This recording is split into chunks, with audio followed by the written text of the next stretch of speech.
ao vivo de Brasília, o homem que merece ganhar o Pulitzer do jornalismo, grande Fabrício Rinaldi.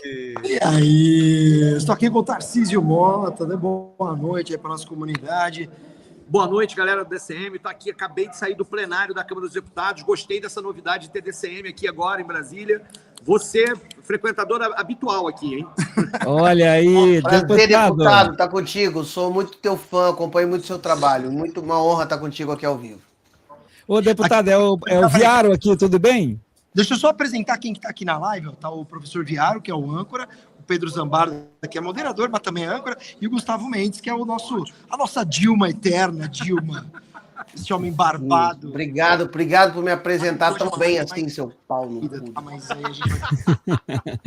Deputado Tarcísio Mota, como é que está sendo a repercussão no Congresso depois da decisão do Eduardo Bolsonaro de não voltar para o Brasil? Como é que a direita está tratando isso nos discursos? Parece que o Eduardo Bolsonaro é um herói, né? Eles ficam aqui falando, ele é um perseguido, olha, ele teve que abrir mão da sua família, de estar em outro país, é um exilado político dessa ditadura, etc. É um negócio tão fora da realidade, que é um negócio muito impressionante. Eu tive que ouvir aqui discursos de 8, 9 minutos de tentar dizer, olha como esse cara é corajoso. Eles estão tentando trabalhar essa perspectiva na lógica da coragem. Mas é risível, né, o que estão fazendo aqui. Na prática, aquele cara que lá em 2018 dizia que só precisava de um cabo e um soldado para fechar o STF, e lembremos, ele foi perguntado numa suposta... se o STF quiser impedir a posse do Bolsonaro em 2018. Ele disse, você está pensando que basta um soldado e um cabo para fechar o STF? Esse mesmo cara, né, uma das lideranças daqueles que tentaram impedir a posse do Lula, 4 anos depois, agora fugiu covardemente para os Estados Unidos. Mas é óbvio, né, a extrema-direita sempre tenta inverter as coisas, não tem nenhum compromisso com a verdade, nenhum compromisso com a ética, e aí abandona todo esse discurso e tenta pintar o Eduardo Bolsonaro como corajoso, né? No meu tempo de criança, né, um covarde era sempre chamado de banana, agora vai ter que ser chamado de bananinha. Né? Bananinha. Só fazer uma pergunta, Viaro e Pedro. Vamos lá. Teve um determinado momento que rolou um bate-boca ali, o Nicolas falou, aí tinha um outro cara lá, que agora não lembro o nome dele, um careca. Isso. O que aconteceu ali? Porque eu mandei esses vídeos, a gente tem até... O que aconteceu? Que rolou um bate-boca? Não, é porque acontece o seguinte, os líderes estavam falando e aí o assunto do dia era esse, né? Nos apartes de 1 minuto ou nas falas de liderança. Só que o presidente começou a discutir um projeto, e um projeto importante, que tem um escândalo, né, de revalidação do orçamento secreto. E aí a direita quis continuar de falar de Eduardo Bolsonaro quando era para discutir o projeto. E nós reclamamos, falamos, até agora tem que discutir o projeto. E aí o presidente falou, olha, a partir de agora só vamos discutir o projeto, não tem mais a parte, não tem mais nada. Quem quiser falar como líder, volta ao assunto. Mas agora, quem for está inscrito para defender o projeto, fale sobre o projeto. Aí o Nicolas resolveu subir no palanque e ignorar a ordem da presidência da casa, da presidência da sessão. É assim que eles são. Ignorou completamente, começou a falar, defender o Bolsonaro, falar, na verdade, de supostos crimes do Lula e não sei o quê, e episódios de corrupção. E aí nós reclamamos, dissemos, olha, presidente, ele não está falando do projeto, não tinha falado uma linha do projeto. E aí o presidente cortou o microfone e ele continuou gritando, falando. Isso gerou uma instabilidade, uma confusão, porque o presidente também, mesmo que desrespeitado, acabou não fazendo nada e ele terminou o tempo de fala dele falando sobre outras coisas. Isso virou uma confusão, que é um absurdo, né? É um desrespeito à mesa diretora, como algumas semanas atrás, quando a mesa era a delegada Fernanda Corse, né, em que eles também desrespeitaram, quando ela dava mais 1 minuto para o Lindbergh falar, eles ficavam gritando mais um, debochando. E aí o problema é que o atual presidente, que estava presidindo a sessão, ele, na verdade, ficava pensando, não, mas os dois lados estão fazendo... Não, o problema foram eles que quiseram e não queriam discutir o projeto diante desse processo. Mas foi isso, foi um clima quente hoje. Mas é isso, eles estão de cabeça baixa, né? Teve hora que o Sóstenes hoje acusou o golpe, né? Ele falou assim, não, gente, olha, vamos lá, vamos levantar a cabeça. Ou seja, estão de cabeça baixa, depois dos 18 mil lá em Copacabana, né, com aquele absurdo do governador ligar para a PM e dizer, digam que foi 400 mil, né, e agora com essa questão do Flávio Bolsonaro abandonando o barco, né, o rato abandonou o navio. Mas olha, o Glauber tem razão, nós não podemos deixar isso barato também não. Não pode continuar um cara que no exercício do mandato, ele está de licença em vencimento, isso não existe, e ao mesmo tempo no exercício do mandato parlamentar, ficar articulando intervenção interna no Brasil. Isso é inadmissível, isso não pode ser aceito por nós, pelo parlamento brasileiro, isso não pode acontecer, e a gente ainda vai ter que responsabilizar o Eduardo Bolsonaro também por esses atos de lesa pátria e responsabilizá-lo politicamente por esse ato de covardia. Teve um deputado que lembrou, né, tal pai, tal filho. O pai abandonou o mandato antes de terminar, não passou a faixa, não reconheceu a derrota, e agora o Eduardo Bolsonaro não quer responder pelos seus crimes, responder pela sua atuação. E esse é o elemento fundamental da política de hoje aqui em Brasília. Viaro. O deputado, eu queria voltar um pouquinho na questão da manifestação em Copacabana. Eu estive na manifestação cobrindo para o DCM e eu acredito que essa manifestação era vista por eles como uma forma de fortalecer o bolsonarismo no meio de tudo que está acontecendo, das denúncias, da própria situação do Eduardo Bolsonaro e tudo mais, e o tiro saiu pela culatra, saiu no pé, não conseguiram. De maneira alguma eles conseguiram. Percebe-se que isso causou um abatimento real neles. Eu lhe digo porque o Malafaia postou nas redes dele um vídeo dizendo, é porque no Rio de Janeiro eu tinha dito para o Bolsonaro não fazer domingo de manhã, porque no Rio de Janeiro o pessoal acorda mais tarde. Ou seja, o Malafaia fez um vídeo dando todas essas justificativas, mas o Bolsonaro quis fazer isso. E aí o Malafaia termina de uma forma cretina, o vídeo termina dizendo, não importa se foi 400 mil ou 18, importa quem estava lá. Pô, 400 mil e 18, não importa quem estava lá. Fala um pouquinho para nós qual foi a repercussão da manifestação aí. Não, então, eles esconderam a questão da manifestação e usaram essa questão do Eduardo Bolsonaro como elemento para esconder o fracasso, o fiasco da manifestação, né? Agora, o que eu acho importante que a gente, todos aqueles que estão aqui com o DCM seguindo e tal, primeiro a gente tem que lembrar que o bolsonarismo, enquanto conjunto de ideias, enquanto valores na sociedade, não está morto e enterrado, está longe disso, nós temos ainda muito caminho pela frente no debate dos valores, dos princípios, etc. Agora, foi um tiro no pé, foi um tiro que saiu pela culatra, eles mobilizaram tudo que podiam. Eu, inclusive, fiquei torcendo, falei que, gente, não pode chover, porque eles vão usar a chuva como desculpa para mobilização. E não choveu, não caiu uma gota no Rio. E essa desculpa do Malafaia é muito esfarrapada, né? Eles já fizeram outros, em outros momentos, em que conseguiam mobilizar mais gente com outras pautas, domingo de manhã, manifestações maiores lá, absolutamente reconhecido. Agora, nós precisamos ir para a rua, precisamos demonstrar a nossa força. Eu acho que a pauta da anistia sozinha pode não ser tão mobilizador assim, mas nós temos outras pautas. Hoje nós tivemos a aprovação da questão da isenção do imposto de renda até 5 mil e com a cobrança daqueles que ganham mais de 50 mil por mês, mais de 600 mil por ano, né? Inclusive tem coisas interessantes que eu estava lendo agora numa nota técnica sobre essa questão de como vai cobrar do andar de cima. Isso é algo importante. O fim da escala 6x1, a gente precisa agora ir para a ofensiva para fazer o debate com a sociedade de que a vida vai melhorar à medida em que a gente vai sendo colhendo os frutos disso. E que, do ponto de vista da democracia, é sem anistia. Eles que não se atrevam a tentar de novo, a tentar contestar a democracia de direito brasileiro. Duas perguntinhas. Você acha que com o flop da manifestação, o projeto de anistia aqui na Câmara está enterrado? Primeira pergunta. A segunda, é mesmo necessária uma manifestação no dia 30, tendo em vista que esse ato que eles fizeram acabou sendo um contra-ato? Eu acho que a gente precisa, de alguma forma, ir para a rua. E eu tendo a dizer que os movimentos sociais e as frentes, a Frente Brasil Popular, a Frente Povo Sem Medo, junto com o restante dos movimentos sociais, devem decidir se concentra os esforços no 1º de maio, se mantém a coisa no dia 30, o que faz do ponto de vista da mobilização. Mas eu acho, portanto, eu, na verdade, vou ser guiado, nesse caso, pelas decisões dos movimentos sociais e estarei nas ruas quando for convocado para isso.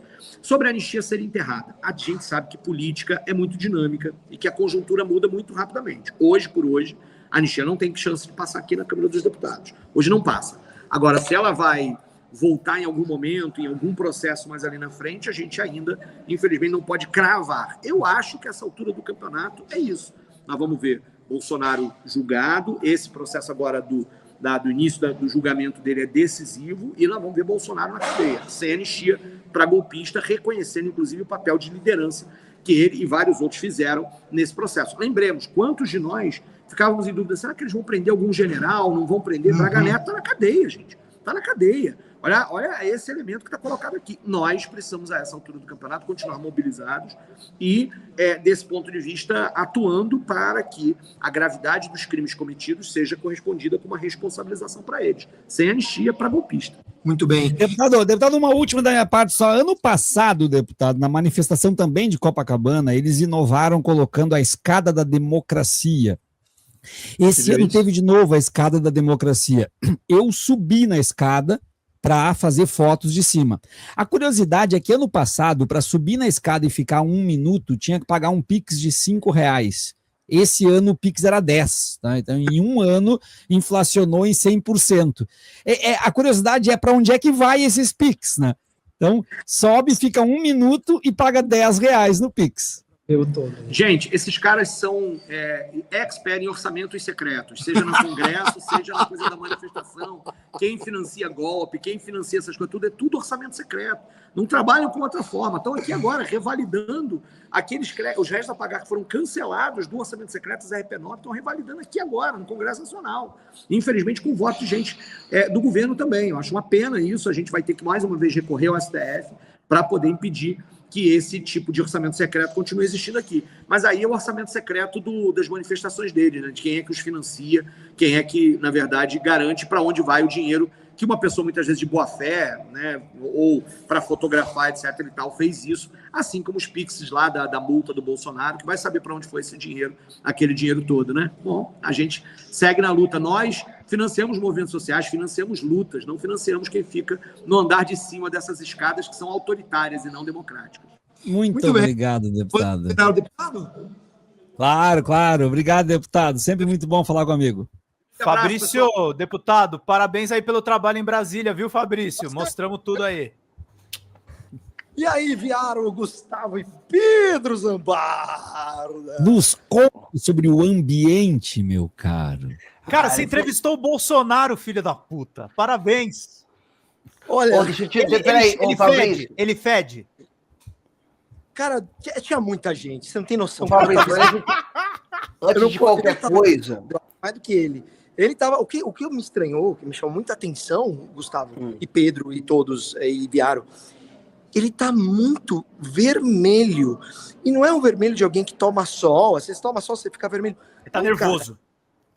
Cara, eu não sei. Em todo o momento. Trump é laranja e ele é vermelho, né, cara? Cara, ele é vermelho mesmo, é a cor do Satanás. Você falou a voz. A cor do Satanás, o que deu essa na live da tarde? Assim, é realmente muito vermelho. Logo que eu cheguei, porque assim, na hora que a gente desligou, viu, Pedro, naquele momento da live do meio-dia, eu falei, pô, eu vou comer um negócio. Vim aqui, enfim, tem um monte de corredor aqui. Aí quando eu tava passando, aí eu vi um monte de gente. Falei, cara, o que é isso aqui, né? Eu vi que tinha uma galera cantando, falei, deve ser um evento qualquer. Aí eu olho assim, aí tava lá a Michele. Ela tava lá, eu falei, caramba, Michele Bolsonaro aqui. Aí eu olho, aí vejo o Mário Frias, aí eu olho um pouco mais, vejo o Demo. Aí eu falo, caraca, velho. Aí parei, aí fui entender. Tinha um cara falando uma mulher falando inglês, e alguém traduzindo. E era absurdo. Eu vi lá assim, o Holocausto, eu falei, cara, o que tem a ver, né? O Bolsonaro que se reuniu com a neta do ministro do Hitler. Quem não lembra disso? Né? Ele abriu mão da agenda oficial dele para se reunir com a neta do ministro do Hitler.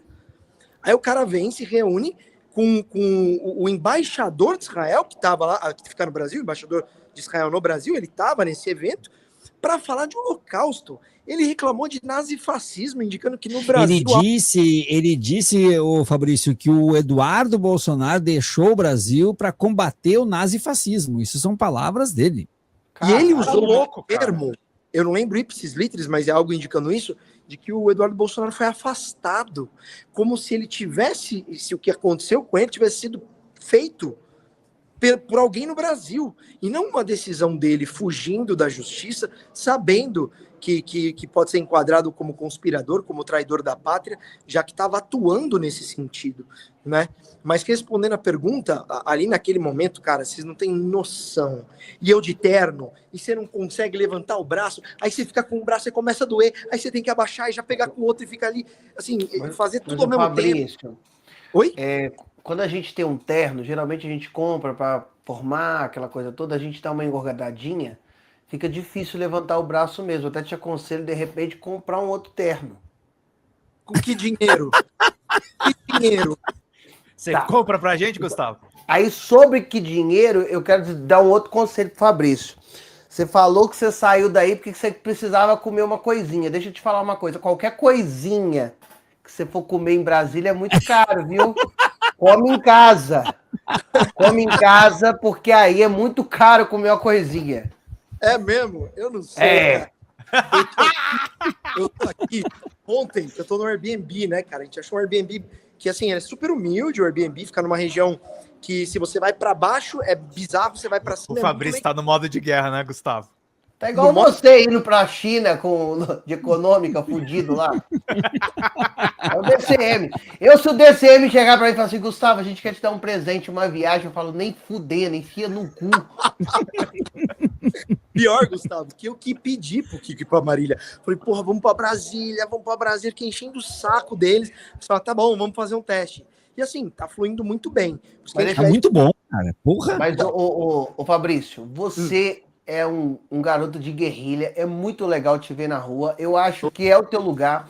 Você, quando você faz as lives, é maravilhoso, a gente se diverte, você é sensacional. Mas eu acho que aí é o teu lugar mesmo, cara. Eu acho barato, você é corajoso, você é sério, você entrega o que precisa entregar, passa a informação muito bem, a gente se diverte com você. Você tem todos os elementos Não, o Fabrício sucesso de uma live fora, fazendo essa externa. Então, parabéns, velho. Tô muito orgulhoso de você, viu?